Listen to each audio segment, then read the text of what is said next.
Nos encontramos esta vez aquí en Teleclick y en marcadorpolitico.com con una entrevista inusitada sobre un tema, pues que es un tema muy popular, muy común, muy discutido actualmente, pero que sin embargo tiene un enfoque muy distinto porque tenemos con nosotros a los autores del libro, el libro negro de la nueva izquierda, quienes han desarrollado un análisis muy profundo que ha dado vueltas al mundo en distintos idiomas, que inclusive en España y en otros países de América está creando una verdadera revolución. Ellos, los autores, están con nosotros esta vez. Está Agustín Laje, muy bienvenido. Muchas gracias. Nicolás Márquez, ambos son escritores de Argentina y están en una gira por México, en las principales ciudades durante estos días. Van a visitar distintos lugares y sobre todo van a hablar de lo que es el libro negro de la nueva izquierda. Nos acompaña en esta entrevista el señor Juan Dabdú, muy bien. quien es el presidente del Consejo Mexicano de la Familia. Y bueno, él nos acompaña también para hacer algunos apuntamientos que sean precisos, porque el libro llama mucho la atención y ustedes van a saber por qué se ha convertido en un bestseller, pues diríamos mundial, porque está a través de Amazon. Ustedes que saben todo de ese libro, ¿cuál sería algo que un público debe conocer acerca de qué es el libro negro de la nueva izquierda? Bueno, el libro negro de la nueva izquierda plantea una tesis politológica sobre qué es la ideología de género. Y digo politológica porque nosotros encontramos en la ideología de género raíces políticas. Nuestro análisis indica que la izquierda en el siglo pasado sufrió una gran crisis que no tuvo que ver solamente con la caída de la Unión Soviética. Ese fue el clímax de la crisis. Entre medio, lo que ocurrió en el primer mundo es que las izquierdas empezaron a perder a la clase obrera como sujeto de la revolución. Sí. Los izquierdistas cada vez podían convocar menos obreros para sus marchas, para sus filas, para sus revoluciones. Entonces llegó una instancia en la cual ciertos pensadores marxistas de gran renombre, actual incluso, dijeron, oigan, no hay que hacer una revolución armada, hay que hacer una revolución cultural, no hay que modificar la estructura económica en este momento con el uso de las armas, hay que modificar los valores, los usos, las costumbres de una cultura, y para eso no necesariamente necesitamos al obrero de nuestro lado. Tenemos que crear nuevos conflictos sociales, porque hay una máxima de la ciencia política muy popular, ¿no?, que es divide y reinarás.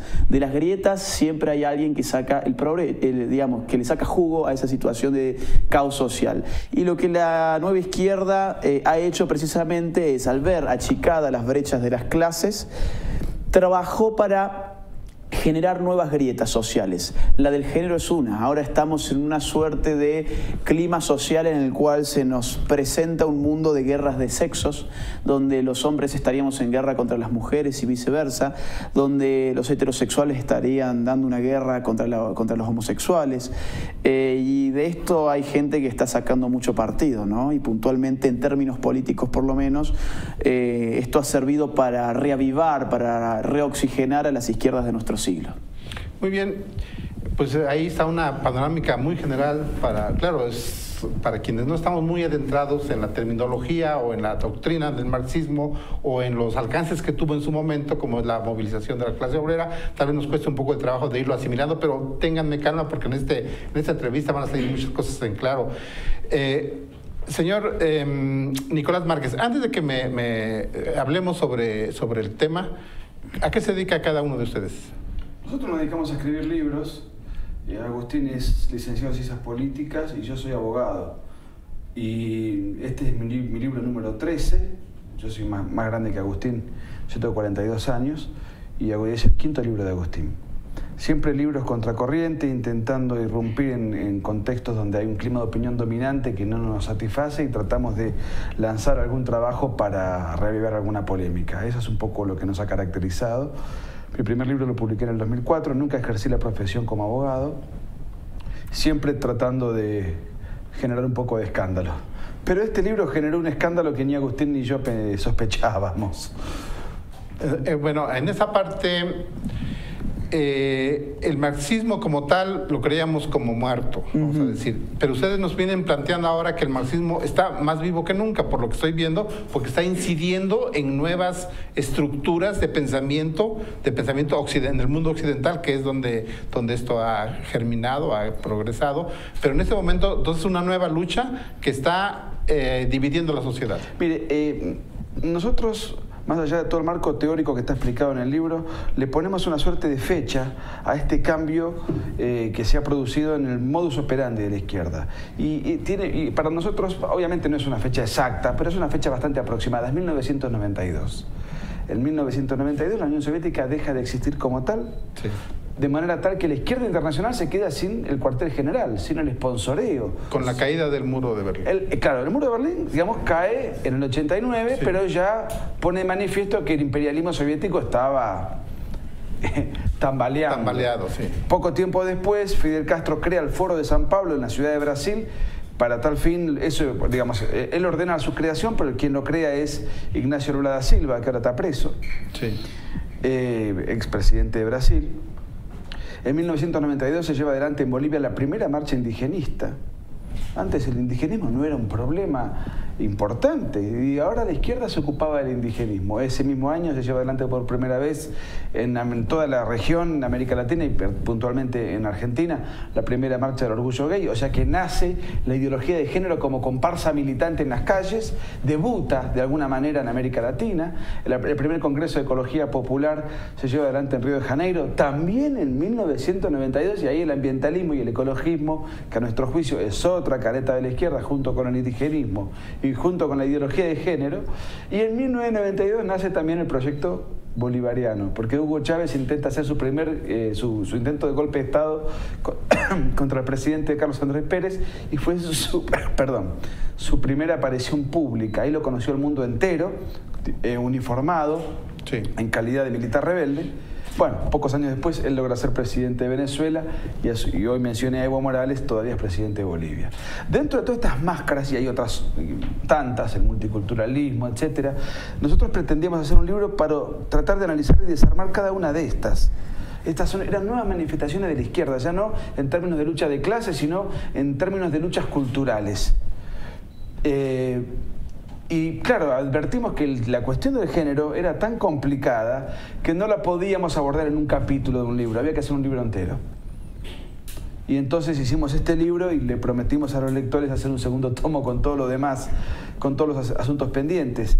Así que sí, lo que estamos viviendo ahora es una lucha cultural en clave de género, y lo que ha hecho la izquierda es readaptar el viejo materialismo dialéctico, o sea, una lucha, una dialéctica en términos de lucha por el dinero. Sí, claro, Carlos Marx. Las clases sociales subalternas que tenían que rebelarse a las clases que detentaban los medios de producción.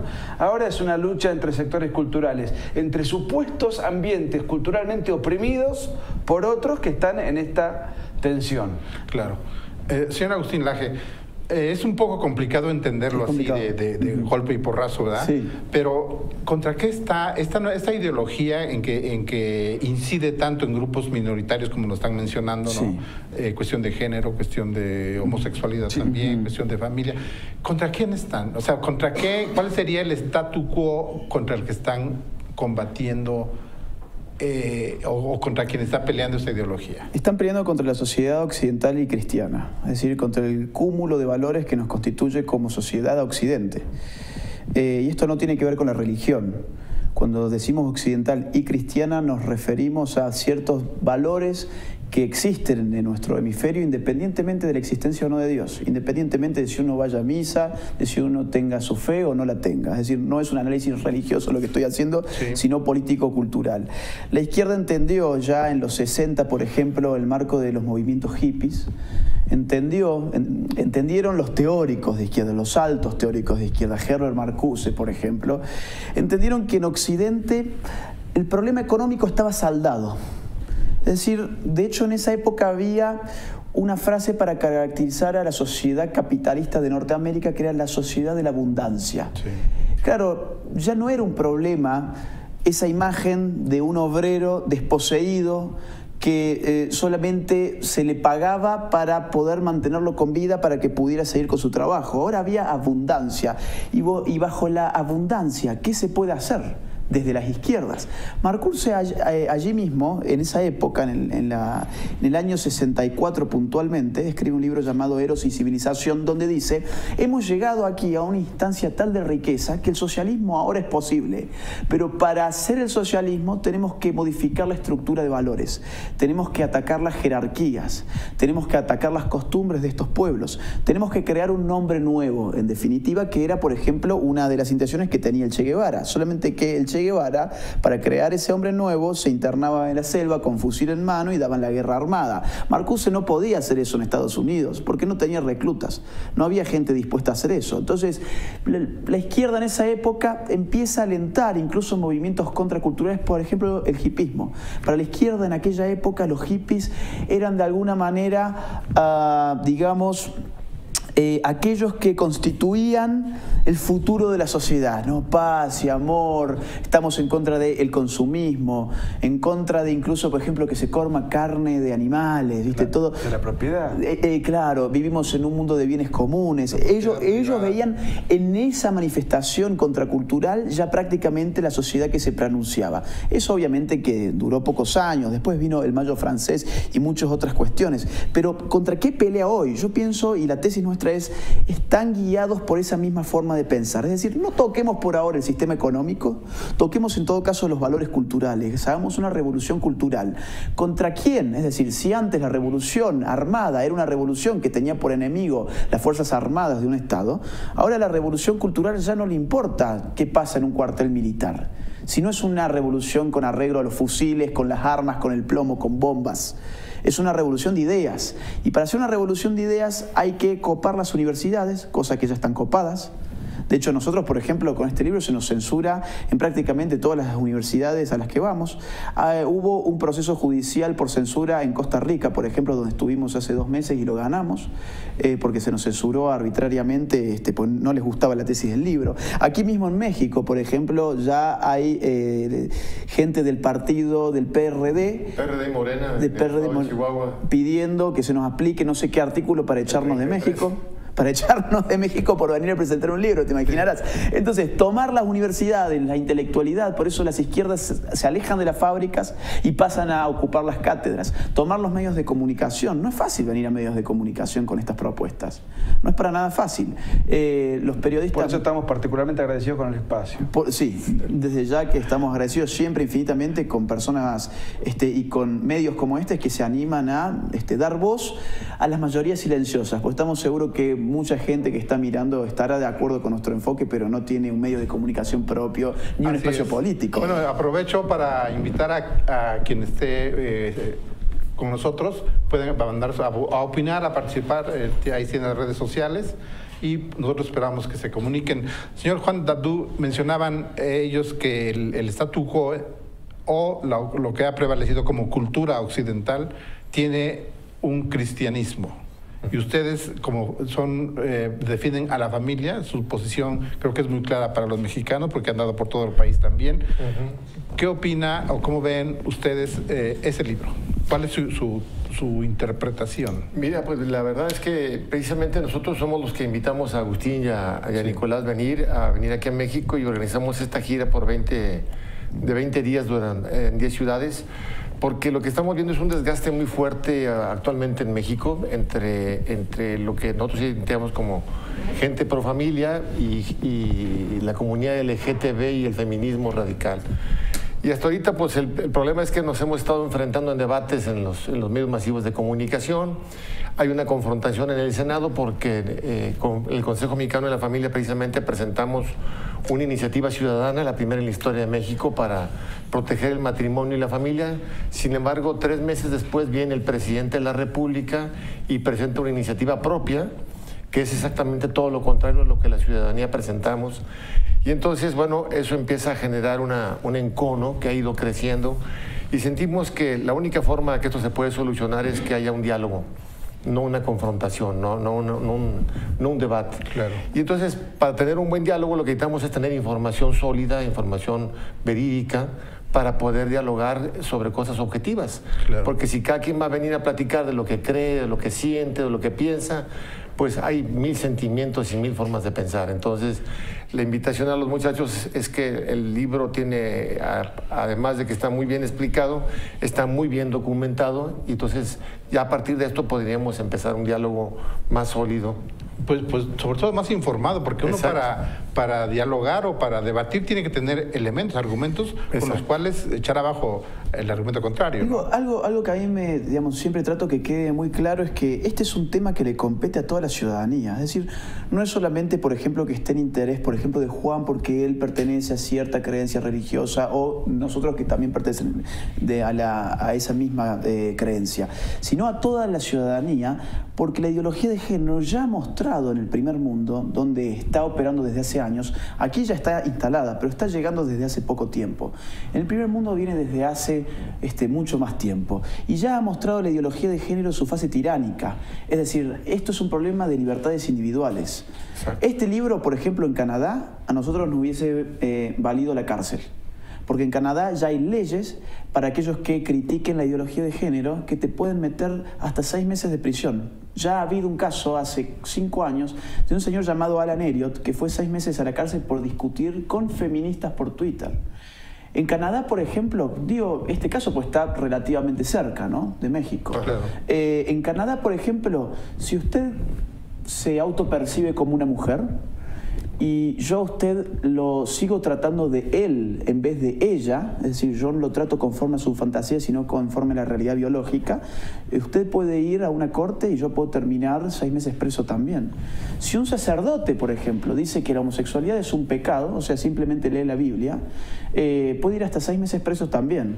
Es decir, esto ya no es una propuesta. La ideología de género como enfoque, como les gusta llamar, no es una propuesta, no es una invitación, es una imposición que se hace con medio del Estado. Y acá, por ejemplo, en México, hablando de ya sí sobre este país, ustedes tienen un programa de hormonas gratuitas para transexuales. Digo gratuitas entre comillas, porque obviamente sabemos que no hay nada gratis salvo el aire en esta vida. Y por ahora el aire es gratis.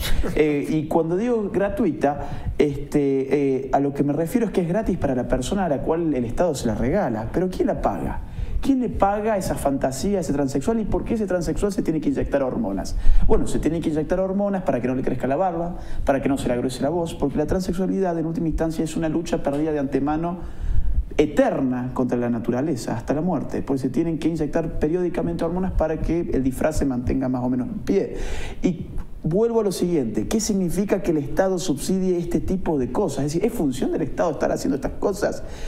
Significa que el político, cuando llega un transexual y diga, oiga, yo quiero mis hormonas también, el político saca de su billetera, bueno, está bien, acá el Estado te lo paga, yo soy el Estado. No, el Estado son los contribuyentes. Es decir, el dinero del Estado es el dinero del pueblo mexicano que está financiando las fantasías ajenas. Si usted se quiere creer, por ejemplo, Superman, adelante, tiene toda la libertad, yo lo festejo y lo defiendo. A la libertad de fantasear la tienen todos y me parece a mí muy bien, pero no me pide a mí que le financie su capa.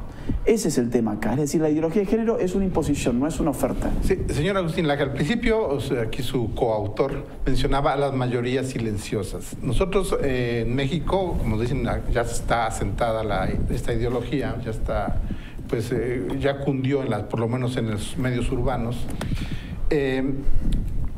Pero hay, por ejemplo, grupos, con mucho orgullo, se llama orgullo lésbico gay, desfilan, dicen, pues quieren las libertades, ¿no? Pero ¿cómo ven ustedes a esas mayorías silenciosas? ¿Será que están ya dudando también, o están enfrentadas a una situación de pugna, de lucha, en que también ahora ya son condenadas? Condenadas sí en el sentido de la persecución, ¿no?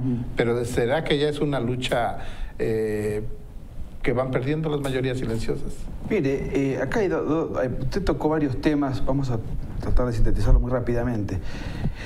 El primer punto es que hay una frase famosa, que nunca me acuerdo de la autoría, que dice que hace más ruido una persona gritando que 1000 callando.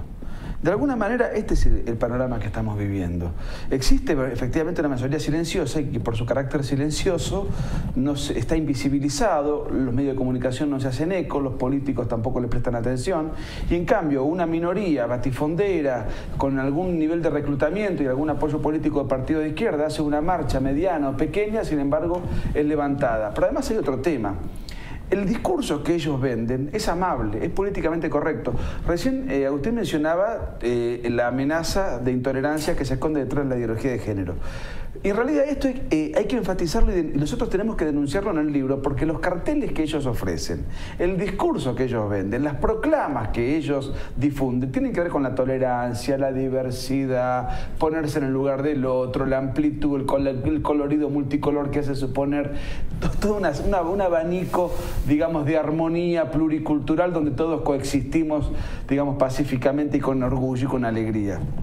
Esto no tiene absolutamente nada que ver ni con la ideología que mueve a estas comparsas militantes, y con la ideología verdadera, no con la que ofrecen a través de los cartelitos y a través de las invitaciones, sino que además estas marchas son manifiestamente violentas, terminan con sus militantes reventando la propiedad pública y privada, escribiendo consignas con grafitis llamativamente violentos, es decir, son grupos particularmente violentos y además, y a nosotros nos consta de manera personal, independientemente de que así lo confirman las noticias, constantemente están tratando de prohibir toda manifestación de pensamiento disidente. Nosotros hace 3 días que estamos, ya hay partidos políticos apoyando esta causa que nos quieren echar de México. Es decir, con el disfraz de la tolerancia y la diversidad. De manera tal que efectivamente hay una minoría muy prepotente, muy violenta, que en principio se vende como empática y tolerante, que no lo es, y hay una mayoría que tiene como por ignorancia o por cobardía o por timidez o por lo que fuere, no se hace presente, no se manifiesta. Y entonces, claro, van ocupando lugares, van ocupando protagonismo estas minorías batifonderas y de alguna manera, digamos, las mayorías silenciosas no se conocen entre sí, pero de todas maneras subterráneamente existe una necesidad de leer algo alternativo. Por eso un libro hecho de manera casi underground, alternativa, artesanalmente, sin un aparato de propaganda, sin recursos generosos para poder nosotros mismos ofrecer y mostrar esto, les está ganando a todas las grandes editoriales que de manera, en cantidades industriales, han publicado libros en coincidencia con la ideología de género. Acá hay algo más aparte, que es el concepto de la espiral del silencio, ¿no? La espiral del silencio acontece cuando las mayorías no tienen conciencia de su mayoría, precisamente. Por ejemplo, nosotros somos amigos o compañeros de trabajo y estamos comiendo un asado y sale el tema del género. Y yo tengo mi posición. Yo, por ejemplo, estoy en contra de la ideología de género. Pero pienso por dentro, uy, no, como yo debo ser una minoría, no voy a arruinar este momento de la cena, me voy a pelear. Aparte, la verdad que van a pensar que yo soy un fascista, por ejemplo. Se van a pensar que soy un retrógrado, un conservador. Mejor me quedo callado, asiento. Y quizás él pensó lo mismo y vos pensaste lo mismo. Eso es la espiral del silencio. Entonces, cortar esa espiral del silencio se hace de una manera muy fácil, hablando, es decir, algo tan fácil como eso. Y nosotros hemos salido a hablar precisamente para cortar esa espiral del silencio en cada lugar al que vamos. Es impresionante, cada conferencia que vamos, que se llenan todas y dicen, yo pensaba así, pero necesitaba escuchar a alguien más que lo dijera porque yo pensaba que era el único. Como en muchas cosas más, ¿no? También en la política, también en el periodismo. Exacto, exactamente. Le añado algo a lo que bien dice Agustín. Cuando hay un pensamiento hegemónico difundido, promovido desde la televisión, desde los diarios, de la radio, etcétera, digamos, es fácil seguir con la corriente, más o menos repitiendo las consignas que están en boga. Pero aquel que desconfía de eso, ¿a dónde tiene que abrevar? Desconfía, no le gusta lo que se está escuchando, pero a veces no tiene las herramientas intelectuales porque no están al alcance, porque eso no se dice por radio, no se dice por televisión, y de repente encontrar un libro en soledad como esto, hay que movilizarse, hay que buscarlo, hay que comprarlo, hay que leerlo. Entonces la persona que a lo mejor desconfía de la ideología de género no solamente se calla por aquello que bien señaló Agustín, sino porque a lo mejor también tiene un cierto nivel de inseguridad intelectual. Yo estoy solo, escucho siempre otra cosa, no conozco exactamente la otra campana, no conozco bien los argumentos, y eso genera inseguridad a la hora de pararse frente a un aula, frente a un club, frente a una mesa de café y tener una opinión contraria. Sí, actualmente en nuestro medio, aquí en la ciudad de Jalapa en particular y en el estado de Veracruz en general, hay corrientes de pensamiento muy adversas inclusive a cualquier manifestación religiosa, sobre todo a la religión católica. Y en este caso, sí le quiero preguntar al señor Juan Datú, ¿cómo sienten ustedes? Ustedes son un poco activistas de defensa de la familia, van pues así en contra de esta... contracorriente. A contracorriente de estas nuevas ideologías. ¿Cómo han sentido? Porque hay una lucha incipiente, tengo que decir, de ustedes en la movilización social, sí se ha dado, como con temor también, pero también hay una lucha en los tribunales, en las leyes. Ajá. Sí, bueno, es algo real y nosotros estamos tratando de pelear en todos los campos, ¿no? O sea, nosotros hablamos, por ejemplo, hemos salido a confrontar a quien tengamos que confrontar, incluso a la misma jerarquía católica, cuando ha habido algún obispo que ha hecho una declaración equivocada, pues bueno, lo que estamos peleando es la verdad. Si alguien se equivoca, pues o le pedimos que rectifique o nosotros mismos hacemos la aclaración pública. O la misma Suprema Corte de Justicia, que tenemos una Suprema Corte que está conformada básicamente por activistas más que por jueces, donde las interpretaciones que hacen de las leyes pues definitivamente se alejan de la realidad. Tenemos un choque brutal entre la interpretación que hace el matrimonio la Suprema Corte de México y el Tribunal de Estrasburgo, que es el Tribunal de Derechos Humanos más importante del mundo. Está conformado por 47 países, y el Tribunal de Estrasburgo dice, interpretando los mismos tratados internacionales que México tiene firmados sobre derechos humanos, dice tres cosas. El matrimonio solamente se puede entender entre un hombre y una mujer. Segundo, no existe un derecho al matrimonio entre personas del mismo sexo. Y tercero, si el Estado niega el matrimonio a una pareja del mismo sexo, no está discriminando. Ve uno las sentencias de la Suprema Corte de México y es exactamente todo lo contrario. Algo está pasando. Y fuimos y clausuramos la Suprema Corte de manera simbólica, pidiéndole a la Corte que tuviera un diálogo con la sociedad civil para tratar de entender por qué esa discrepancia tan brutal que existe. Porque nosotros leemos los tratados internacionales y coincidimos con Estrasburgo. Entonces, sí hay una situación importante en el país que básicamente lo que los muchachos dicen es, coincidimos con ellos, hay que salir a dar la cara, hay que salir a hablar de lo que queremos y de lo que creemos. Si nos seguimos quedando callados, pues vamos a ser aplastados por esta situación. Pues es interesante porque, bueno, aquí en este mismo foro hemos tenido a grupos de lésbico-gays que vienen a defender sus posiciones. Y sí me llama la atención, esto parece ser un grito de los que no dan los silenciosos. Este libro que está revolucionando y que está ganándose muchos adversarios, ¿no? Y yo creo que pues es una discusión, siento que va para largo. Te cuento una cosa, este libro lo leen mucho los gays también, sí, pero homosexuales que no están a favor de la ideología de género. Porque nosotros tenemos un problema con la ideología de género, no tenemos un problema con los homosexuales.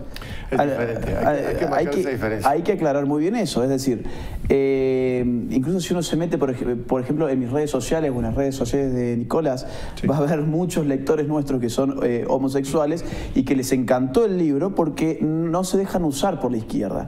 Dicen, oigan, si yo tengo esta orientación sexual, ¿qué tiene que ver esto con la política? ¿Por qué me quieren politizar? ¿Por qué quieren que yo salga a marchar con la banderita multicolor y con la remera del Che Guevara que creó un campo de concentración para exterminio de homosexuales? Para reeducación de homosexuales, perdón. Para reeducación de homosexuales. Exterminio mental. Exterminio, sí. Era un campo donde lo exterminaban era en la China comunista, que primero se los castraba y si reincidían después se los mataba. Entonces, verlos hoy que marchan y le meten la imagen del Che, bueno, hay muchos homosexuales que dicen, oh, yo a esto no me presto. Yo con la ideología de género no quiero saber absolutamente nada. O sea, eso tiene que quedar claro también. Este no es un libro contra los homosexuales, para nada. Sí, además, nada más permítame, Enrique Hernández nos escribe, dice, gracias por esta transmisión que tanto bien hace a nuestra iglesia, dice. Luz Guevara dice, excelente entrevista. Gracias. Gracias. Ese es un foro que pueden utilizar. Nuestro auditorio siempre está abierto a todas las corrientes de pensamiento. Sí, no, que lo paradójico del caso es que en el mundo occidental y cristiano, que es en el cual nosotros, argentinos y mexicanos y toda América y todo el hemisferio coexiste, y Europa incluido, nunca un sujeto homosexual tuvo tantas posibilidades de desarrollo personal, de ir a la universidad, de ser juez, de votar, de tener plenos derechos, de tener derechos de intimidad, derechos civiles, derechos políticos, etcétera, tener sus clubes, sus ambientes comunes, tener sus páginas de internet. Estamos a favor de eso, aparte. De la libertad. De la libertad. Somos partidarios de la libertad. Se les respeta más, inclusive. Y nunca una mujer tuvo tantas proyecciones de desarrollo personal y hoy son presidentes de muchos estados. Nosotros en Argentina hemos tenido a Cristina Kirchner durante 8 años. Eso fue una tragedia, pero no fue un problema de género, porque ella robó lo mismo que su marido, así que ahí se respetó la equidad. Pero independientemente de las cuestiones inherentes a la institucionalidad... También en Brasil andan por ahí. En Brasil, Bachelet tiene también tiene otras cosas para contarnos. Digo, en el momento mundial, en Occidente, donde la plenitud de las libertades individuales están garantizadas a todos y donde el homosexual nunca ha sido tan bien tratado, la mujer nunca ha tenido tanto protagonismo, es donde paradojalmente afloran la mayor cantidad de marchas como nunca antes hubo, las más violentas, las más rabiosas. ¿Esto es un reclamo que obedece a una necesidad de la realidad o es una necesidad generada por el veneno ideológico inyectado por determinados intereses políticos que los utilizan, los ideologizan y los mandan a la violenta militancia? Una paradoja. ¿Cómo es la vida del homosexual y de la mujer en Medio Oriente? Pregunto esto porque todas las marchas terminan atacando a la catedral de la ciudad de turno, donde se hace la marcha, y jamás contra una mezquita. ¿Por qué no se direccionan contra una mezquita en cuyos respectivos, o la embajada de los respectivos países de Medio Oriente, donde un homosexual es sancionado con pena de horca y la mujer no puede ni siquiera exhibir su rostro y si es adúltera es públicamente apedreada o al nacerse practica la ablación clitoriana? ¿Qué ocurre? Que se pretende atacar los fundamentos de una civilización que ha avanzado, que contempla a todos y que cada uno puede, con una vida honesta, llevar adelante su proyecto personal sin mayores contratiempos. Sin embargo, nunca hemos tenido tantas marchas como ahora y siempre apuntando al sistema que paradojalmente le permite a estas minorías supuestamente oprimidas gozar plenamente de sus respectivos derechos. Así es. Laura Herrera dice, gracias a esos 3 valientes. Gracias. Martín, ¿dónde puede adquirir el libro? Bueno, debemos contestamos eso porque después se nos pasa. Sí. Miren, vamos a estar dando conferencias acá en Jalapa. Sí. Vamos a estar el sábado 28, que es mañana. Sí. A ver si entiendo. En el auditorio Miguel Sainz del Seminario Mayor. El Seminario de Jalapa. ¿Esa es abierta al público? Ok.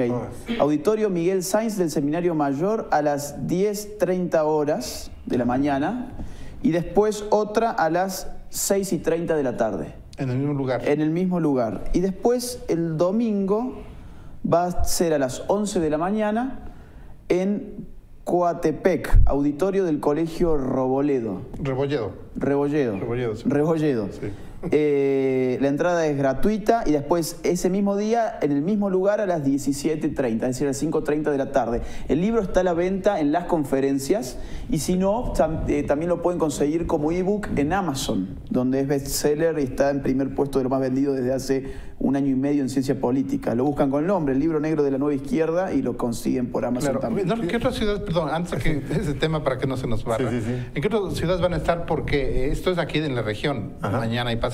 Exacto. Después, ¿en qué otras ciudades van a estar? Pasado mañana salimos hacia Veracruz, de Veracruz vamos a Monterrey, de Monterrey pasamos a Chihuahua, Chihuahua a Guadalajara, Guadalajara a Aguascalientes, Tijuana, Mexicali y ya de ahí... O sea, Veracruz solamente Jalapa, Coatepec y el puerto. Sí, Veracruz, hay solamente 2 estados que repiten ciudades, Veracruz, donde está Jalapa y Veracruz, y en el caso de Baja California, que son Tijuana y Mexicali, son las únicas que tienen doble. Sacaron doble lotería ahí presencia. para la visita.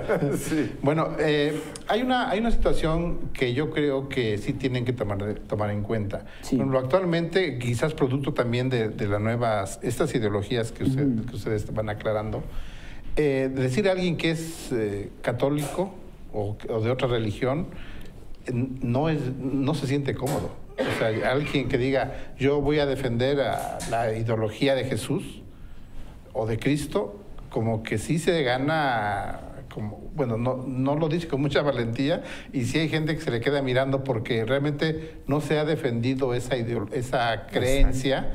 Desde siempre la religión ha sido como siempre una cosa personal, cerrada, etcétera. Y las manifestaciones que son públicas, como son las procesiones, peregrinaciones, ahí va todo el mundo y pues sí, participan.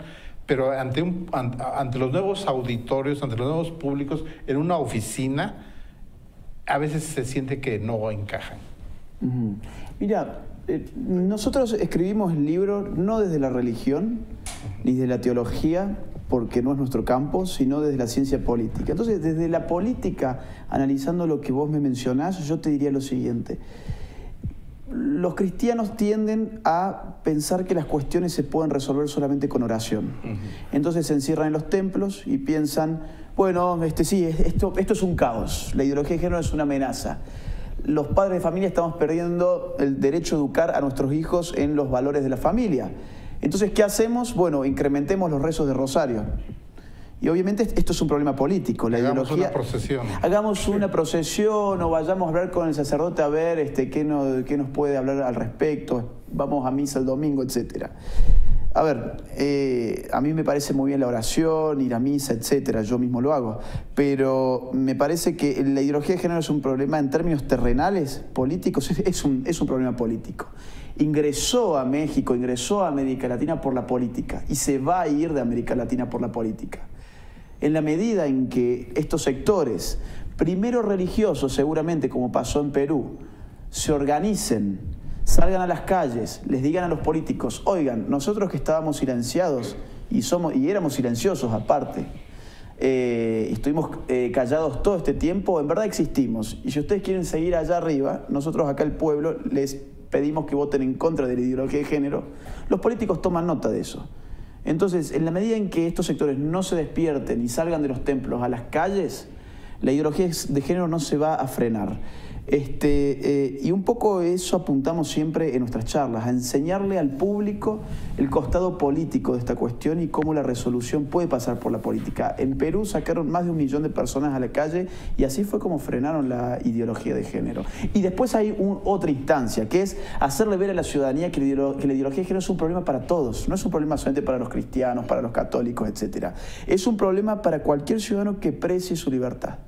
Para cualquier ciudadano que quiera seguir siendo libre, es un problema la ideología de género, porque la ideología de género no existe sin estatismo. Sin un Estado cada vez más fuerte, más grande, más metido en las situaciones de la familia, destruyendo los cuerpos intermedios de la sociedad civil, no hay ideología de género.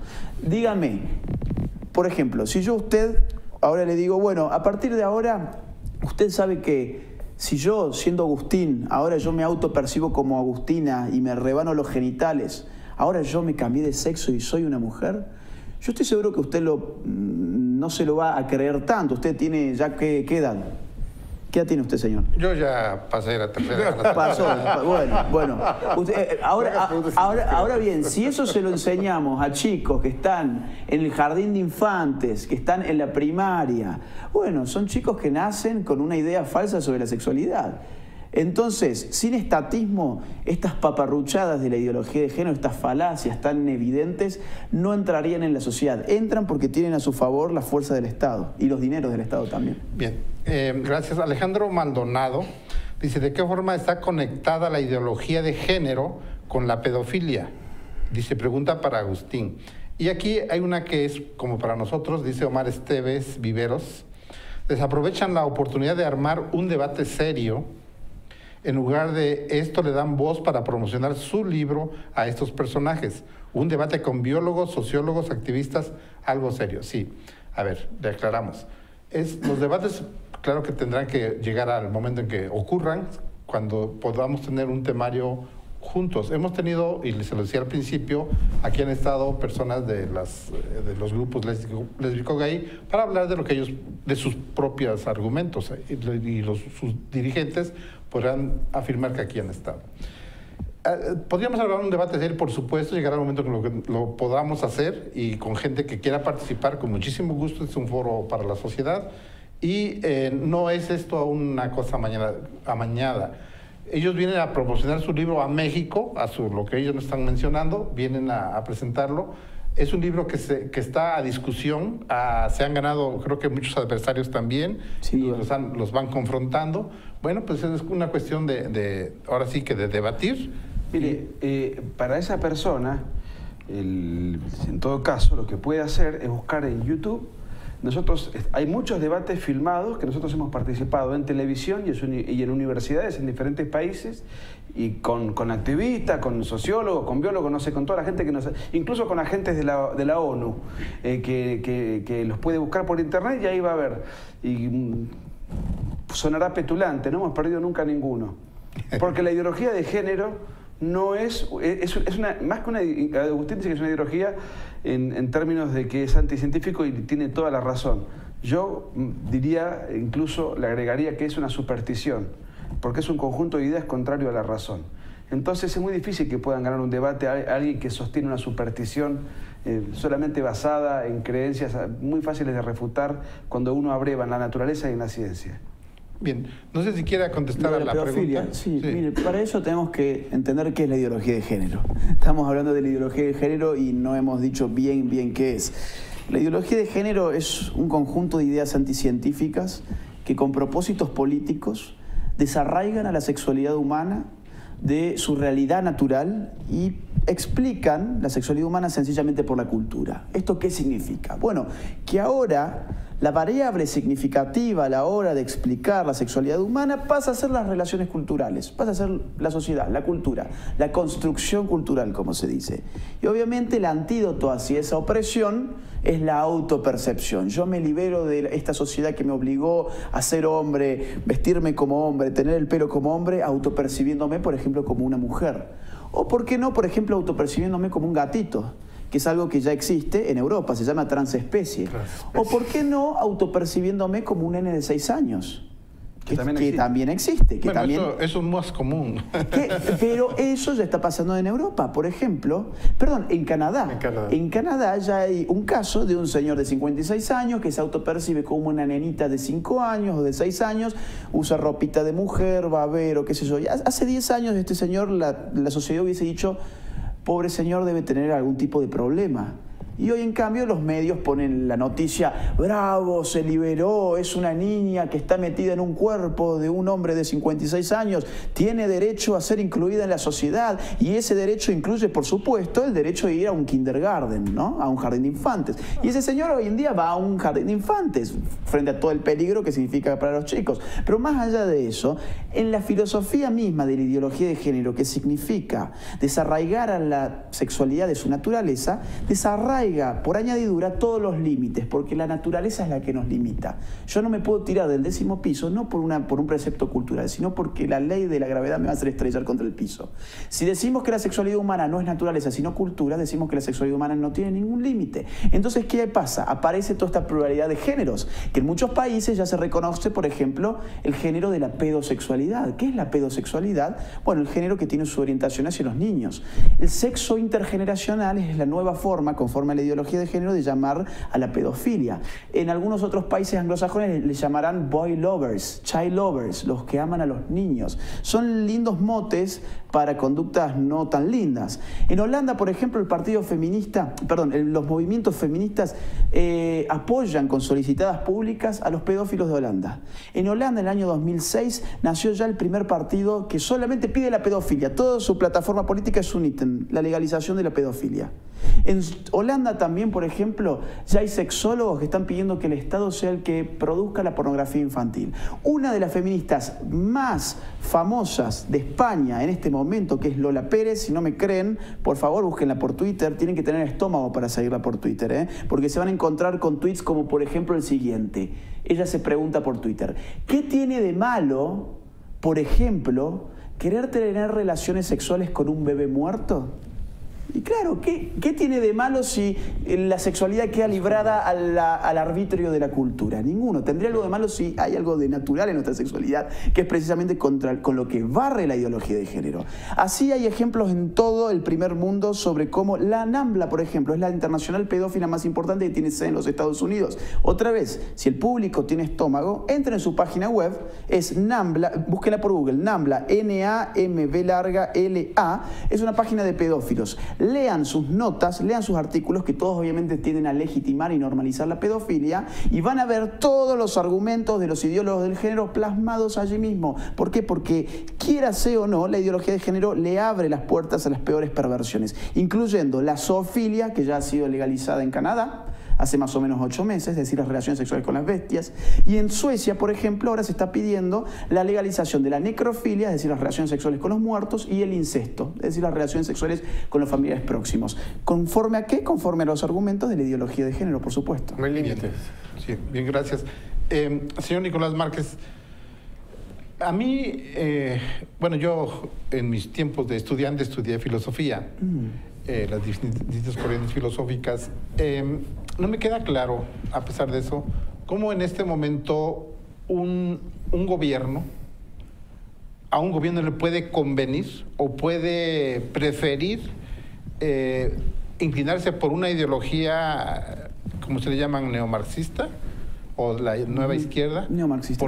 ¿Por qué tendría que ocurrir eso? Y no habría una mezcla aquí de intereses, por ejemplo, que el capital va corriendo en un sentido y esta cultura va en otro sentido. O sea, ¿cómo vamos a compaginar estas cosas? Bueno, lo que usted dice es algo clave, y aparte inclusive hasta con sus gestos en las manos, cruzando ambas corrientes, usted mismo ha respondido lo que me está preguntando. Mire, cuando cae el muro de Berlín, el mundo occidental, lo que hoy podríamos definir como el mundo demoliberal, que hoy estaría representado más o menos con los partidos del centro derecha en América y en Europa, en contraste con los partidos socialdemócratas, digamos, ¿qué hicieron? Se dedicaron a festejar. Cayó el muro de Berlín, cayó la Unión Soviética, cayó la economía planificada y centralizada, ahora el mercado, las libertades individuales. Esto es lo que se va a imponer. Incluso de ese año, 1992, que está muy mencionado en el libro porque nos parece un año que es un quiebre, salió un libro que fue de Francis Fukuyama, que hablaba del fin de la historia del último hombre, casi como que es un triunfalismo, es el fin de la historia, es el fin del conflicto. La centro-derecha solamente se dedicaron a celebrar que el mercado había ganado y solamente estudiaron las reglas del mercado durante la Guerra Fría. Esa guerra se ganó en lo intelectual, se ganó en el plano político, se ganó en el plano económico y después se dedicaron a festejar. La izquierda se dedicó a reconvertirse, asaltó las universidades con mucha habilidad, las universidades, y puntualmente las facultades de humanidades, las facultades relacionadas con la comunicación, con el derecho, con la filosofía, con la historia, etcétera, etcétera, empezó a reconvertirse al librar una batalla cultural. El centro derecha no supo responder, no supo entender, no supo reaccionar. ¿Y qué hizo el centro derecha tradicional de los partidos? Se dedicó a repetir acríticamente lo que el progresismo cultural le ofrecía. Con tal de que ellos ahora aceptan el mercado, ya a mí no me interesa discutir en los demás terrenos, o por cobardía, o por falta de tacto político, o por falta de reacción, o por lo que fuere. Por eso, en este momento, aparecen en escena en el mundo muchas expresiones descontentas con esta suerte de hegemonía, de aburrimiento, de monotonía en el debate, y aparece hoy en muchos lugares del mundo lo que se conoce como la derecha alternativa, que está fuertemente avanzando en muchos lugares de Europa. En el Parlamento Europeo tienen un bloque con cientos de diputados, y casi diría que Donald Trump forma parte de esa expresión de esa derecha alternativa. Entonces, estamos en una etapa de transición, en donde un centro derecha que no supo reaccionar ante la embestida cultural y se quedó celebrando el libre mercado, empieza a perder terreno ante una derecha alternativa que empieza a satisfacer la demanda de un sector poblacional que se había quedado sin un partido político que lo satisfaga. Complicado, ¿eh? Es complicado porque hay un ingrediente más, que son el poder de las organizaciones internacionales. ¿Qué ganan los gobiernos? Muchas veces no ganan más que acatar órdenes que vienen no del pueblo, sino de arriba, no de abajo, sino de arriba. ¿Pero quién podría ser de más arriba? ¿Sería la ONU? La ONU. El Banco Mundial. Incluso en uno de los debates que dijo Nicolás que tuvimos con un agente de la ONU, en verdad ella se reveló después como agente de la ONU porque era burócrata del Ministerio de Salud de Perú, en un canal de televisión. Y al final, cuando estaba muy acorralada porque ya no sabía qué más decir, dijo, no, bueno, pero nosotros tenemos que cumplir lo que nos han dicho desde la ONU que teníamos que hacer acá en Perú. Dijo, esto está en YouTube. Está en YouTube para la persona que quiere un debate. Esto es un mandato de la ONU para todos los países de la región y esto es lo que hay que hacer. Por lo menos es algo que nos aporta, bueno, en este caso a la realidad mexicana. Nosotros a veces somos inocentes ante tantos mecanismos internacionales. Digamos, antes lo percibíamos por el Banco Mundial, que dice, te voy a prestar tantos miles de millones si tú pones esta política educativa, por ejemplo. Exacto. Si tú vas a restringir las universidades públicas y vas ya creando una nueva... Eso ya lo percibimos, ya lo sabemos. Pero esos nuevos mecanismos, realmente estamos nosotros ignorantes de todo eso. Es que pasa que es muy nuevo, es muy nuevo. Es muy nuevo. Y por eso hay que saberlo antes que explote. Un dato del día de ayer, ya está en YouTube. El presidente del Paraguay, con este libro, acaba de conocer con este libro en su mano, acaba de decirle a la gente que va a dar marcha atrás a la ideología de género porque es un fenómeno que él no conocía y que él defiende a la familia y que advierte una peligrosidad. Gracias a este libro, para nosotros es un orgullo. Esto estuvo en el día de ayer en YouTube. También hay un tema que tiene que ver con lo siguiente para responder a su pregunta, además de lo que se dijo y lo que comentó Agustín. Hay mucha ignorancia. Sí, señor ¿tú querías decir algo? Sí, bueno, ahorita que estamos hablando de la ONU, aquí en México lo estamos viviendo, ¿verdad? Cuando lanza el presidente Peña Nieto su iniciativa de ley, el primero que anuncia la iniciativa, bueno, más bien cuando la Suprema Corte reconoce el matrimonio entre personas del mismo sexo, quien da la noticia es el representante del Alto Comisionado de Derechos Humanos de la ONU aquí en México. O sea, no fue un mexicano. Fue un representante de las Naciones Unidas el que está dándole la noticia a los mexicanos de que ahora ya se pueden casar. Tendremos que irnos aleccionando. Casi estamos ya por terminar. Voy a leer las participaciones. Dice DSFN, nada más se identifica, dice, la postura de los autores es bastante interesante y en lo personal me parece muy fundamentado. Comparto su idea, ojalá cobre fuerza, felicidad. Gracias. Luego Juan Pablo Acosta dice, excelente trabajo el que están realizando. Adelante con la razón y la verdad. Gracias. Jorge Revilla, eso es para nosotros, dice, ¿cómo pueden debatir solo hombres sin ninguna mujer? Voy a repetir. Ellos son los autores del libro que están presentando en México y en muchos países lo han presentado. El libro negro de la nueva izquierda, y por eso vienen invitados también por el señor Juan Dadú, y nosotros les dimos espacio. No estamos haciendo un foro ni un debate, esto es algo circunstancial porque pasan por Jalapa hoy, mañana, están en Coatepec también, pasado mañana, luego en Veracruz y se van a otros estados de la República. Nosotros no estamos haciendo un debate específico sobre el libro, sino solamente una especie de presentación. Aparte, ¿cómo asumen nuestro género? Eso es un crimen de odio.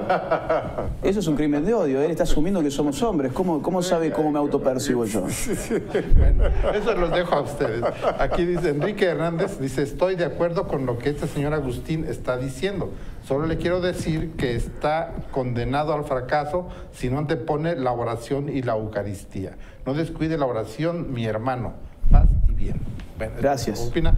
Solamente para terminar, empezamos con usted, algo que para finalizar nuestra transmisión de hoy. Gracias. Bueno, básicamente invitar a la sociedad civil a que se involucre en esta cruzada por defender sus valores.